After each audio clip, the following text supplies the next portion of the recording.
Hello guys, in this video, we will expose those pump and dump scheme.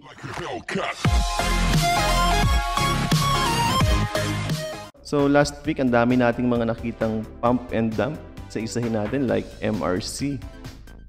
So ito yung mga ceiling play na akala mo itutuloy pero in the end, idadump lang pala. So, kaya ang tawag natin doon is pump and dump. Diba?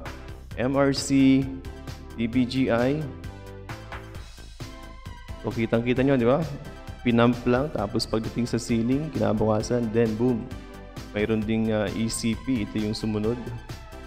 So mas pangit ito kasi counting pump, sunod agad kasi masyadong light, masyadong illiquid, tapos within the day then boom. Diba? So maraming nasisilaw sa ceiling kasi parang quick reach. Maglagay ka ng 10,000, isang ceiling lang, so kita ka ng 15,000 or kita ka ng 5,000, so total mo is 15. Kung maglagay ka ng 100,000, so kita ka ng 50. Diba?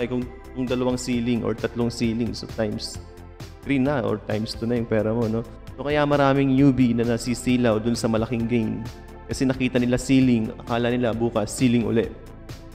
Actually, sa video na to, ipapakita ko sa inyo kung paano malalaman kung kailan matatapos yung ceiling play or yung mga nag-pump sa ilalim, kailan nila ita-dump yung stock. Okay? So para sa susunod, kapag may nakita kayong pump at mga nagsisiling na stock, i-check nyo muna bago kayo pumasok. So para malaman nyo kung buhay pa ba yung or ayawan na ba. Okay, so ganun, no? Pero bago yun, tingnan muna natin yung mga example na hinanda ko. So meron akong hinandang dalawa. So una is MRC. So MRC, nung July 14 is nag-ceiling yon, and then kinabukasan, another day is almost ceiling uli. Pero doon na nagkaroon ng dump. Okay, so yung mga nag-pump nung 14, sila naman yung nagbuhos nung June or July 15. Kaya ganun yung nangyari sa chart niya. Although may catalyst talaga tong MRC, pero remember, kahit pa anong catalyst, kapag nag-ceiling ang stock, iisa lang ang behavior ng mga tao. And ang indicators mo dyan is halos hindi papansinin. Halos hindi nila, so halos walang galang to sa mga resistance, mga support. Kahit sa mga MA, wala yun, sisirain niya yun. Kasi mayroong mga nagja-jockey or mayroong mga sindikato na bumobomba, tapos pag sumakay na yung retailers, nakita nilang maraming sumakay na, mataas na yung price, then ibubuhos na nila. In the end, naiwan yung mga retailers sa taas. Okay. So, halimbawa, yan, MRC. Kita nyo naman, pinump nila ng todo, nag-ceiling. So, i-check natin sino yung nag-pump. Okay. So, kung nakikita nyo to, o kung nakikita nyo itong MRC, nung 14, okay? 14 is may bumili. Actually, yung pinakang maraming bumili si Call Financial. Ayan. Lagi namang nabibiktim si Call kasi karamihan ng mga retailers is nasa Call. Malaki yung binili nila, about 7 million. Pero i-check nyo itong dalawang broker na to, si AA and si Timson. Okay, so nung July 14 is sila yung unang nag-pump. Tingnan nyo yung presyo nila, medyo hindi naman ganun kataas. Pero sila kasi yung bumili ng volume sa una, kaya mataas yung price nila compared kay Call. So sila yung bumili, almost ang value turnover nila, total value is 9 million. 9 million sila, so I think maka-partner tong dalawang to, no, sa pagpa-pump. So sila yung group. And then yung isa is 2.3 million and then yung isa is 1.5. Okay, so check nyo mabuti, no? Parehas lang sila, oh. Parehas ng entry price halos, parehas ng volume, diba? Tapos parehas din yung sell amount. So nung araw na yon, bumili sila sa 19.19. Pero kinabukasan, kung i-check nyo yung candle, diba? Pagkatapos nung ceiling and then another day. So eto na ngayon. MRC pa rin. July 15. So si Timson is yung natira niyang 1.5 million is ibinuhos niya na kinabukasan. At sumobra pa, ibig sabihin may mga ilang retailers din na sumama din pagbebenta sa kanya. So Pag kwinenta nyo yan, ubus na. Wala nang hawak si Timson. Saka yung dati niyang mga inventory, siguro nag-ipon din siya around dito sa area na to bago nila i-pump. So, sinama niya na sa buhos doon. And ganun din si AA. So, almost ubus na. So, ang tira niya is 2.3 M. Diba? Tapos dito is, nagtapon na siya ng 1.3 M. So, ibinuhos niya na rin dito. Although may tira pa siyang konti, hindi naman natin sinasabi na purong group to, diba? May humahalo syempre dyan ng mga retailers. So, yung ibang retailers possibly is naiwan. Okay? So, naiwan sila. Okay, so ganun lang kabilis mag-pump. Ganun lang yung ginagawa nila. Ipon ng konti during this consolidation kasi may insider yung mga yan eh. Alam nila na may good news na paparating. Alam nila yung disclosures na paparating. So, nag-ipon na sila. Kaya kung mapapansin nyo, bakit konti lang naman yung inventory ni Timson, 1.5 lang. Bakit may natapon siya na 2 million? So, above, di ba? So, may naipon na yan sila dito. Tapos, nung lumabas yung news, since alam nilang lalabas, so, pinitik nila para mukhang momentum play. And then, dahil may good news, may catalyst, iisipin ng tao, multiple ceiling, di ba? Kasi nasanay kay MMA, PBI. So, kinabukasan, so, ang taas ng open, di ba? Doon agad ang open, no? And then, yun na. So, yung mga kapatid nating mga retailers na akala'y multiple ceiling, so bumili uli kahit mataas na. Without knowing na end na pala. Okay? So, yan ang isang example natin. Okay, we also have another example. Itong si ECP. Ito naman is mas pangit na version. Okay, so kasi ito, wala talagang totoong nag-jockey, although may pumitik lang. Kasi nung nakita nilang nag-jockey si MRC, nag-sealing si MRC, nag-sealing si TBGI, sinundan nila to. Pinitik din nila to para, kasi ganun eh, ang hinahanap ng tao, yung quick reach. So, pinagbigyan, di ba? Pinump ng konti. So, makikita nyo kung sinong nag-pump niyan. Ayan.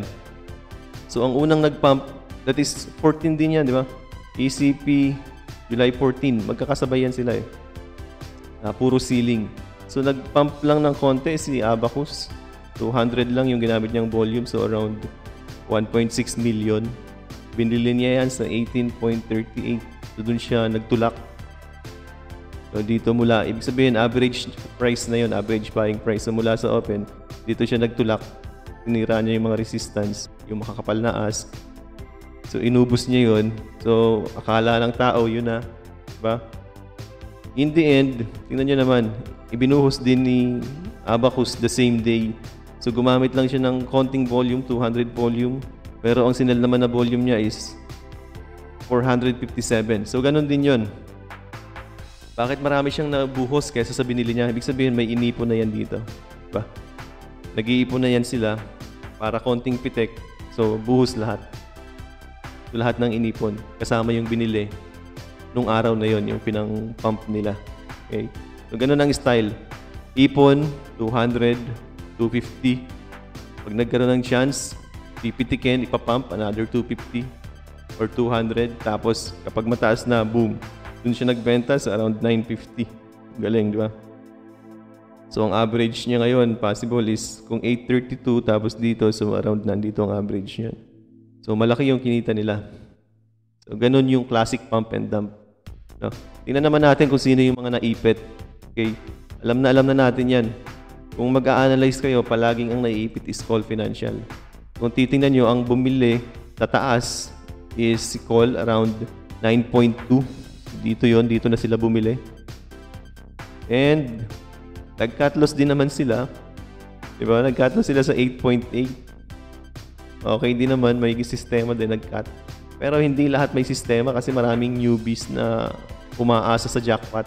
So, kung titingnan nyo, may nakalabas na around 1.7 million na volume. Okay, 1.7. So, may naiwang 200. Diba? 200 million volume. So, malaki din yun, around 2 million. So, kukunti lang yung newbie na naipit. Maraming magagaling na. Pero yung newbie na yun, kawawa talaga sila kasi sila yung kinakain ng market. Itong mga nakalabas, loss din yan. Pero hindi damage. Kasi may discipline, may sistema. Unlike nung mga naipit na itong mga tong naipit. Yan yung mga naipit dito. Ang average nila dyan is around yan 9.2. Okay? So, ganun lang mag-pump and dump. Ipon, bomba, Tapos pag sumakay na itong mga retailers, buhos. Tapos na yung play. Okay? Meron din tayong makikita mga sumunod dyan. Hindi kasama sa group pero nakisakay. For example, tingnan natin to. Nakisakay pero nasunog. Like ito, nasunog si AA. So, ang bili niya is 368 volume sa 938. Pero nag-cut din siya sa 8.8. So, tama yung kanilang resistance, di ba? So, ibig sabihin, dun sa part na yung nagkabuusan sa 8.8 talaga. Dun malamang makapal yung bid. Kaya dun binuhos. Okay. So, naipit dito si AA kasi sumakay lang siya. Pero ganun guys, yung mga may sistema. Nagka-cut agad pagka mali. Unlike nung mga newbies, pag nasunog, hindi na magka-cut, iisipin, babalik din. So, forever na kayong ipit kapag ganun. Kapag wala kayong disiplina, huwag kayong mag-try sa mga pump and dump. Pag hindi, pag matigas ang ulo at laging sumasakay sa pump and dump, in the end, masusunog lang yung pera nyo. Okay? Hanggang sa maubos yung capital nyo. Okay, so yun yung mga nasunog. Ito pa, may malaking volume pa dito. Tingnan natin kung sino to. So si Timson, sumakay din. Magaling mag-trade talaga to si Timson sa mga basura. Ang bili niya is 9. Nabenta niya sa 9.18. So medyo maliit yung kanyang margin pero at least gain pa rin siya, di ba? So 7 million, 7.8. Okay, so ganun. So gain pa rin siya, di ba? Check pa natin yung iba kung may mga sumakay pa. Si Fidel. 945, 944. So ganun sila kabibilis mag-trade kapag pump and dump. So dapat kung may nagpa-pump like si Abacus, pinump ni Abacus. So dapat kung sasabay kayo, mabilis kayo. Like ito, katulad ni Fidel. Pakabili niya, nakita niya, oh, parang wala na si Timson, ubos na si Timson. Ubos na si Abacus, nagbuhos na. So tapos na yung play. So ganun lang guys, ganun lang ang laro. Titingnan nyo kung sino yung nag-pump sa umaga. Titingnan nyo rin kung nag-i-exit na sila. Pag nag-exit na sila, out ka na, parang ito si Fidel. Diba? Pumasok si Fidel sa 945. So nakita niya, ubos na si Abacus, nagbubuhos na. Sell agad. Although may loss siya na konti. So konting-konti lang. Unlike ng mga newbies na nalolos 30%, 40%. Ito, kung titingnan nito, kaunti lang ang loss nito. Kasi mabilis siyang mag-cut, mabilis siyang mag-out. Kapag pump and dump, huwag kayong aasa. Okay? Walang hope, walang pray.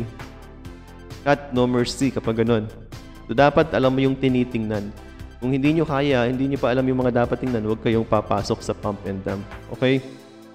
So, ngayon, naipapakita ko sa inyo itong mga transaction log kasi tapos na. Ang problema natin, guys, during the trading day, hindi mo naman makikita to kasi hindi to halos available kay call. Or hindi mo kita yung translog, yung mismong matching order. Okay, so ang pinakamagandang gamitin is Timson Trade. Okay, so punta tayo sa Timson Trade para kitang-kita nyo talaga. Okay, so since ang Timson Trade kasi hindi niya maipapakita yung mga previous days, ang maipapakita niya lang is yung current day. No? So, maghanap tayo ng ibang example na pwedeng pump and dump na almost same yung principle. No? Parang same lang yung principle niya. Okay, so ang problem natin, wala namang pump and dump nung nakaraan. So, nung Friday, walang pump and dump. Ang pinakamataas ng gain is si ATN. Check natin to si ATN. Baka pwedeng gawing example. Parang MRC and ECP. Pero medyo mataas din yung nilipad nito. Tapos nag-end up din ng red. Okay. Ang maganda lang dito kay ATN, may disclosure talaga to na parang MRC din. Ginamit yung disclosure para i-pump. Pero hindi ganun kataas ang nilipad. Although pwede natin gamitin example. Okay. So ang maganda sa Timson guys is kita nyo agad kung ano ang nangyayari dun sa stock. Okay, so sa ATNB tayo. Okay. ATNB. So kung mapapansin nyo, ganun din yung chart niya kasi sumusunod lang naman to kay ATN. And ang open din niya is 0.7. 0.7. So kung mapapansin natin sa opening is may nag-pump agad. May konti si Sansec pero mas marami si Abacus, di ba? Ayun si Abacus. Siya yung isa sa nagpa-gap up open. So most probably, kung mga insider to sila Abacus, Meron na yan ditong bodega. Nakapag-ipon na yan. No? Nakapag-ipon na yan ng shares dito. Tapos inaantay lang nilang lumabas yung disclosure. Paglabas ng disclosure, sila yung magpa-pump sa umaga para gap up agad. Okay. So, pump agad, 0.7. And then, kita nyo naman, pagdating sa 78, nagbenta agad siya. Sobrang iksi lang nung span, pero malaki na yon. Kasi, for example, 0.7 tapos 0.78, ilang percent na yun? Almost 10% na, di ba? So, kung ito yung average niya sa umaga, 0.7, tapos binenta niya sa 0.78, so 20% na pala. Okay, so ito yung billing ni Abacus, di ba, sa umaga. 0.7 and then binenta niya sa 0.78. So meron siyang 10% above. Ayan. Siyempre, nag-ipon din yan dito sila sa ilalim. Hindi yan pwedeng, basta pump and dump guys, may mga accumulation yan habang nagko-conso. Tapos may mga insiders info yan na may lalabas ng catalyst or disclosure. Para paglabas ng disclosure, pump agad sa opening. Sabihin, yung retailer wala nang chance makabili sa ilalim. Kasi nakaipon na sila. So pag nakaipon na sila, sa opening pa lang, paglabas ng disclosure, bomba na agad sa taas. Para no choice ka na bumili sa taas. Doon ka na lang sa taas makakabili. Wala ka nang ibang chance na pagbilhan. So ganun yun.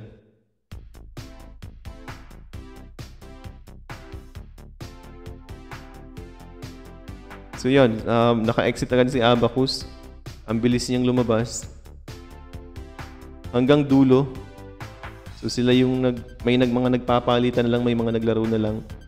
Pero kung titingnan nyo dito, ayun, nakalabas na siya, di ba? Naka-exit na siya.